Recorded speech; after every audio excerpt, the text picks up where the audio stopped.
নমস্কার বন্ধুরা, পরবর্তী চ্যানেলে আবার চলে আসলাম। তোমাদের বলেছিলাম রান্না করার পর আবার তোমাদের রান্নাগুলোকে শেয়ার করব পরবর্তী ভিডিওতে, তাই দেখাচ্ছি কি কি রান্না করেছি।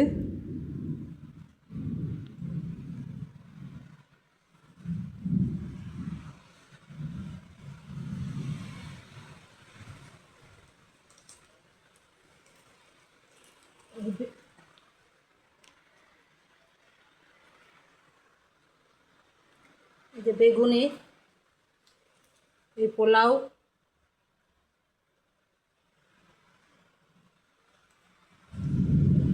এটা আমের চাটনি, এটা পায়েস, এটা পনির, এটা 5 রকম ভাজা, আর এটা আলুর দম।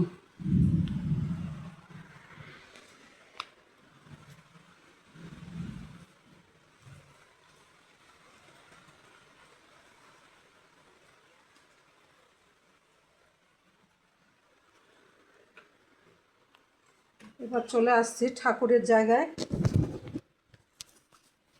ঠাকুরের এখানের ভোগ,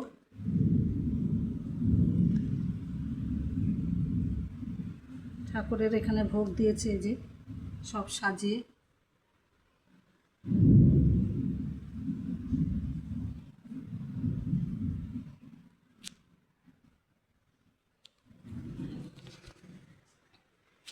কীরকম হয়েছে তোমরা জানাবে কমেন্ট করে। এবার আমি পুজোয় বসবো।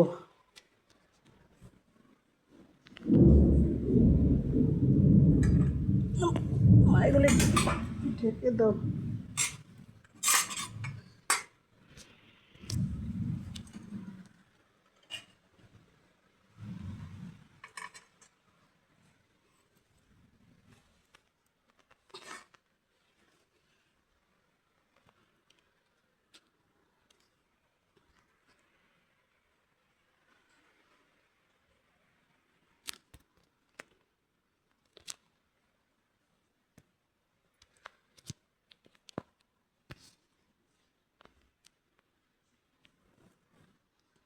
ঠাকুরের জায়গায় কীরকম সাজানো হয়েছে কমেন্টে অবশ্যই জানাবে।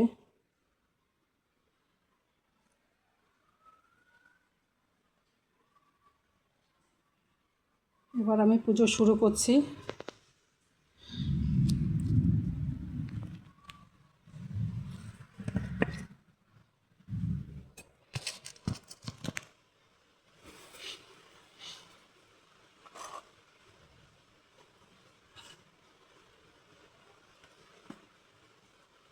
প্রথমে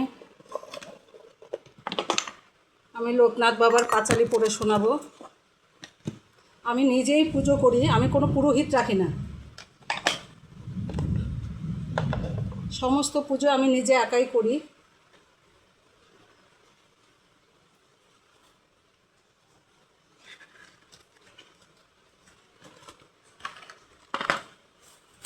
শুরু করছি লোকনাথ বাবার পাঁচালি।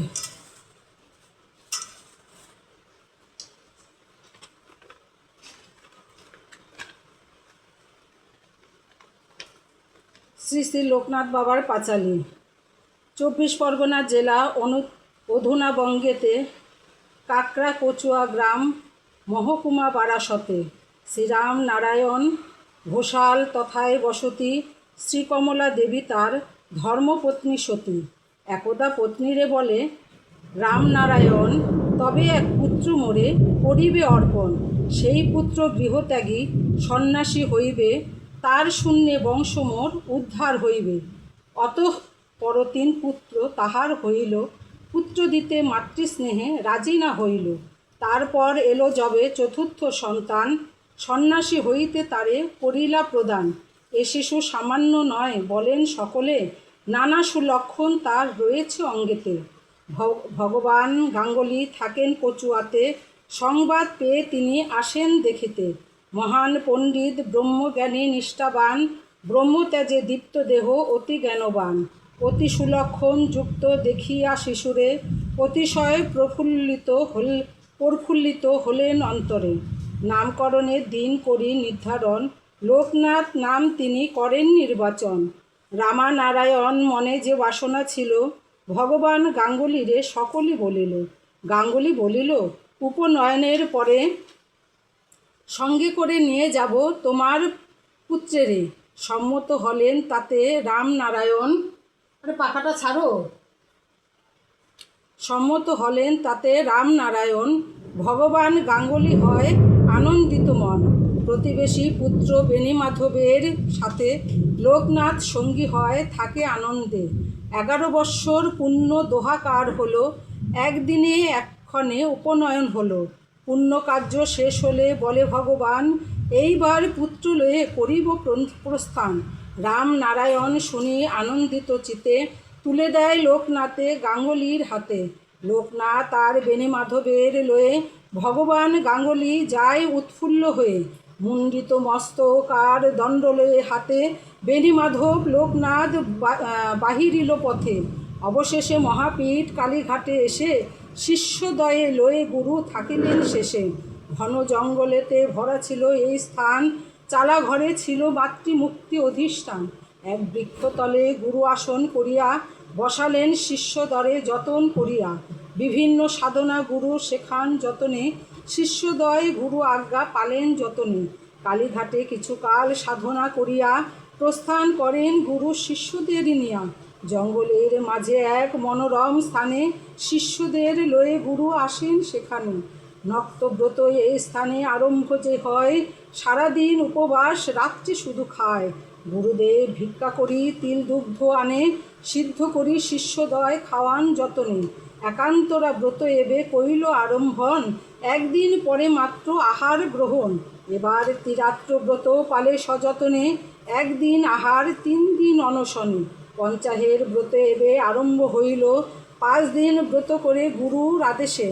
এক পক্ষ পরে একদিন খায় শেষে, এই ব্রত শেষে মাহাস্য ব্রত নেয়। 1 মাস পরে মাত্র একদিন খায়, এই রূপে ব্রত আর সাধনা করিতে 40 বছর কাটে দেখিতে দেখিতে। গুরুর বয়স হইল 100 বছর, শিষ্যদের বয়ক্রম 50 বছর। দ্বিতীয় মহাগ্রব্রত এবে শুরু হয়, 2 মাস বাদে মাত্র একবার খায়। পূর্বজন্ম স্মৃতি তাহে লোকনাথ পায়, স্মর হয় তিনি গুরুর কৃপায়। অতঃপর গুরু তার শিষ্যদয় নিয়ে সাধনার নিমিত্ত আসেন হিমালয়ে। তুষারে আবৃত সেই পর্বত শিখরে বসালেন শিষ্যদয়ে সাধনার তরে। যত্ন করি শিষ্যদরে আসনে বসান। তারপর গুরুদেব আদেশ করেন, এখানে তপস্যা করো প্রিয় শিষ্যদয়, যতদিন ব্রহ্মজ্ঞান লাভ নাহি হয়। যত কিছু শিখিয়েছি আমি একদিন, যা কিছু করেছ ব্রত বিধি আচরণ, তপস্যায় সেই সব সাহায্য করিবে। ব্রহ্মারূপে ব্রহ্মজ্ঞান হইতে লাভ হবে, ভয়ে নাই আছি আমি তোমাদের পাশে। জেগে রব তোমাদের সিদ্ধ লাভ আসে। গুরুকে প্রণাম করি শিষ্য 2 জনে। তপস্যা করিতে তারা বসিল 2 জনে। অবশেষে একদিন পূর্ণ হলো আশা, ব্রহ্মজ্ঞান লোভী তাদের ধ্যানভঙ্গ হলো। সম্মুখে গুরুরে দেখি প্রণাম করিল, গুরুদেব শিষ্যদের বুকে তুলে নিল। গুরু বলে, শিষ্য লাভ হলো এই স্থান, এইবার চলে যাই বিশ্ব পর্যটন। হিমালয় হতে নামি ভূমিতে উপস্থিত হন তারা কাবুল দেশেতে। মোল্লা সাদি নামে এক মুসলমান ছিল, তার গৃহে সবে মিলে আশ্রয় লইল। কিছুদিন কাটাইয়া কাবুল দেশেতে 3 জনে চলিলেন কাশীর পথেতে। গুরু ভগবান চিন্তা করেন অন্তরে, আর কিবা প্রয়োজন থাকিয়া সংসারে। তীর্থশ্রেষ্ঠ কাশীধাম অতি পুণ্য স্থান, বিশ্বনাথ অন্নপূর্ণা করে অধিষ্ঠান। মণিকর্ণিকার ঘাটে দেখেন আসিয়া, শ্রীতৈল লঙ্গ স্বামী তথা আসেন বসিয়া। শিবতুল্য মহাযোগী মহাজ্ঞানী ইনি, হিতলাল নামে তথা পরিচিত তিনি। ভগবান গাঙ্গুলি তার নিকটেতে গিয়া শিষ্যদের তার হাতে দিলেন সঁপিয়া। তারপর গঙ্গা স্নান করি সমাপন, বসিলেন ভগবান করিয়া আসন। গুরুর বিলম্ব দেখি শিষ্য 2 জন, গঙ্গা তীরে আসিলেন গুরুর সন্ধান। গঙ্গা তীরে আসি তারা করে দর্শন, গুরুদেব রয়েছেন ধ্যানে নিমগ্ন। শিষ্যদয় গিয়া তার গায়ে হাত দেয়, প্রণহীন দেহ তার ভূমিতে লুটায়। হাহাকার করে ওঠে শিষ্য 2 জনায়, আসিয়া তৈলঙ্গ স্বামী তাদের বুঝায়। অতঃপর পুত্রাধিক শিষ্যদ্বয় তার শেষকৃত্য করে তারা শাস্ত্র অনুসার। তৈলঙ্গ স্বামীর শনে ফিরিয়া আসিল, তারই আশ্রমে বাস করিতে লাগিল। এইভাবে কাশীধামে কিছুকাল গেল। দেশ ভ্রমণের ইচ্ছা অন্তরে জাগিল। তৈলঙ্গ স্বামীরে তারা সে কথা জানালো। শুনিয়া তৈলঙ্গ স্বামী অনুমতি দিল। তারপর বহুশ্রমে হাঁটিতে হাঁটিতে আসিয়া পৌঁছালেন আফগানিস্তানেতে। পারস্য ভ্রমণ করি আরবে আসিয়া তারা মক্কায় উপস্থিত হয়। আসিয়া মক্কাতে একদিন তারা থাকি 2 জন চলিলেন মদিনায় করিতে দর্শন। মদিয়া ভ্রমণ শেষে মরুভূমি পথে চলিলেন সন্ত আব্দুল গফুর দর্শনেতে। অতি বৃদ্ধ সে ফকির দিব্য জ্যোতিময় আব্দুল গফুর নামে পরিচিত হয়। ব্রহ্মজ্ঞানী সে ফকির, ব্রহ্মে স্থির মন, ফকির সামান্য নন, ইহীন ব্রাহ্মণ। ছাড়িয়া আরব দেশে তারা 2 জন তুরস্ক, ইতালি, গ্রীস করেন ভ্রমণ। হিমালয় তীর্থ সব করিয়া দর্শন, অবশেষে বদ্রীনাথ করেন দর্শন। সহসা তৈলঙ্গ স্বামী উপনত হয়, সুমেরুর পথে তারা যান 3 জয়।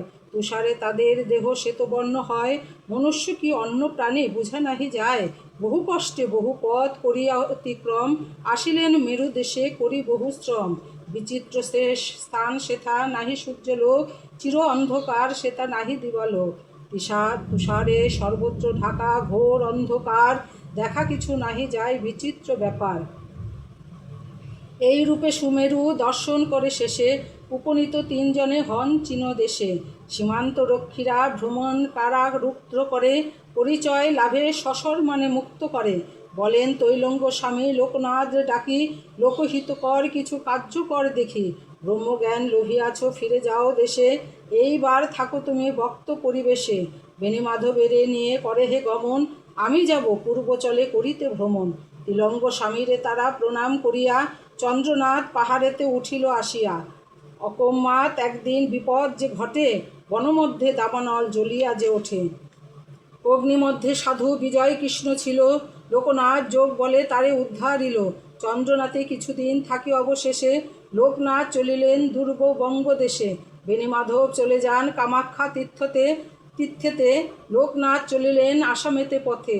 অবশেষে আসিলেন ত্রিপুরা জেলায়, দাউদকান্দি আসি বসে বৃক্ষের তলায়। একদিন এক ব্যক্তি আসিল তথায়, ডেঙ্গু কর্মকার নামে দেয় পরিচয়। অপরাধী ছিল ডেঙ্গু বিচার অধীনে, প্রাণদণ্ড হবে তার সকলেই জানে।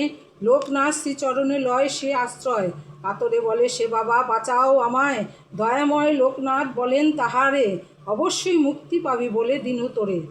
পরদিন আদালতে রায় বাহিরিল, নির্দোষ বলিয়া ডেঙ্গু ঘাসাল পাইল। অবশেষে লোকনাথ ডেঙ্গুর সঙ্গেতে আসে উপস্থিত হইল বারদি গ্রামেতে। বারদিতে আসি বাবা ডেঙ্গুর আলয়ে, রহিলেন কিছুদিন আনন্দিত হয়ে। নগ্ন দেহ শিরে জটা দেখি সবে কয়, সাধু নয় এই বেটা পাগল নিশ্চয়। পাগল ও নিজ জাতি সবে ভাবে মনে, লোকনাথ কারো বাক্য শুনিও না শুনে। একদিন পথিমধ্যে 4টি ব্রাহ্মণ যজ্ঞ পর্বতী লয়ে তকে অকারণ গ্রন্থি দিয়া উপবীতে জট পাকায়েছে, সে কারণে সবে তারা তর্ক বাধাইয়াছে। লোকনাথ গায়ত্রী মন্ত্র উচ্চারণ করে, যজ্ঞ পর্বতের জট খুলিয়াসে পড়ে। দেখি আশ্চর্য হয় 4টি ব্রাহ্মণ, বলে প্রভু করো ক্ষমা মোরা অভাজন। এই কথা মুখে মুখে প্রচার হইল, বাবার দর্শন বহু নরনারী এলো। সকলে বুঝিল বাবা সামান্য সে নয়, বাবার চরণে সবে লভিল আশ্রয়। বারদিয়া জমিদার নাগ মহাশয় বাবার নিকটে আসি বিনয়ে জানায়, বলে বাবা চলে এবে আমার ভুবনে, গৃহেতে থাকিতে ইচ্ছা নাহি মোর মনে। জমি কিছু দাও যদি থাকিব সেথায়, আর আমি তারাও গৃহে বাসনা করিব। এক স্থান নিজে বাবা পছন্দ করিল, আশ্রয় মন্দির তথা নির্মাণ হইল। অতপর একদিন অতি শুভ লগ্নে আশ্রয় প্রতিষ্ঠা হলো মহা ধুমধামে। আশ্রয় নিকটে এক গোয়ালিনী রয়, বাবার আশ্রমে আসি সে আশ্রয় নেয়। লোকনাথ মাথাইনি পূর্ব জগমেতে, আশ্রমের মাতা হয়ে রয় আশ্রমেতে। অনথা কৈবর্ত নারী আসিল তথায়, আশ্রমের কন্যারূপে রহিল সেথায়। এমতে প্রচারিত হয় বাবার নাম, দিনে দিনে বৃদ্ধ পায় ভক্ত সমাগম। একদা বিজয় কৃষ্ণ সে আশ্রমে এলো, লোকনাথ শনে তারা সাক্ষাৎ হইল। দেখিল বিজয় কৃষ্ণ অপার বিস্ময়ে, লোকনাথ অঙ্গে দেব দেবী যে বিরাজে, বারদী আশ্রম নাম প্রচার হইল, তীর্থস্থান রূপে আহা গণ্য সে হইল। যে দুঃখী লয় লোকনাথের স্মরণ, অনায়াসে হয় তার অভীষ্ট পূরণ। বাবা লোকনাথ নাম যেই জন ডাকে, সকল বিপদে বাবা রক্ষা করে তাকে। দূর দূরান্ত হতে ভক্ত আসে যায়, যাহা চায় তাহা পায় বাবার কৃপায়। কালীঘাটে মানত করিয়া একজন, মায়ের আশীর্বাদে সিদ্ধ কাম হইল যখন। কালীঘাটে পূজা দেবে এই মনে ভাবে, পাথরে খরচ সব কোথা হতে পাবে। সকলেই বৃত্তান্ত কথা জানালো মাতারে। এখানেই রাখি, পরে